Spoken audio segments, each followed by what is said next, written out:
Hi everyone. Today I will be presenting an issue that is very close to my heart, and hence I'm passionate about it, and I would like to shine light on the issue on hand. The issue on hand is rural and poor urban women working in the garment sector of India, which is actually the biggest sector in India after agriculture. According to the Center of Monitoring Indian Economy, the garments industry provides employment for about 15 million people. And of that 15 million people, about 90% are women. So you might ask yourself, why do these garment factories hire so many women? That is a very good question.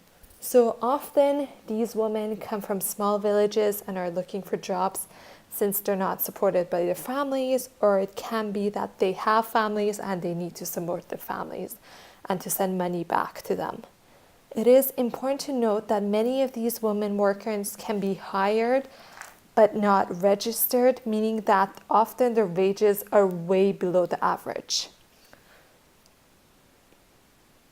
So by looking at this table, we can see the rate of registered versus unregistered women employees in one of these garment factories. So as you can see, out of 560 women employees, 126 members are registered and 434 members are not registered. And that's 78% being not registered. So how are women's rights being neglected in these garment factories? So women are paid lower wages than men. Women's earning on average are 75% lower of those of men's, and this is only registered employed. Unregistered employees are paid extremely low wages. Women are sexually and mentally harassed. In a survey by Amnesty International India, out of 148 women working in these factories, 60% of them reported facing verbal, physical, or sexual violence. 1 out of every 7 women in the garment factory reported being raped or had committed a sexual act. Also, women do not get the same work benefits as their men colleagues. As women continue to work in these low-paid jobs without unions, men are kept quiet by having them work as supervisor, which gives them more power and financial advantage over women. So how are the Canadian government and other NGOs helping out? So the Canadian government has been investing money in women empowerment projects. They have actually helped $7.9 million in funding projects in India that help women empowerment, sexual and reproductive health, rights and water sanitation, and mental health issues. Other than that, there has been no direct involvement on their part, but NGOs such as SEVA and Fairwear Foundation have really taken an interest on this issue.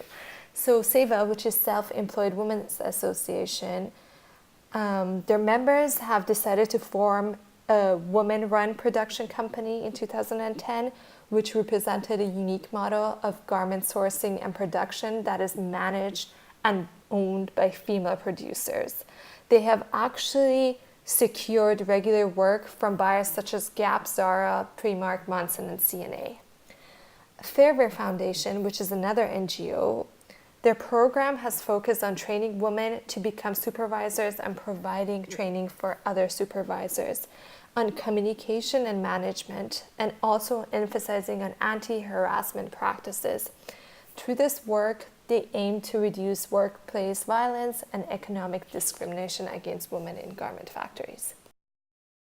So possible new interventions that can be suggested to the Canadian government, as they are not currently doing as much as they can.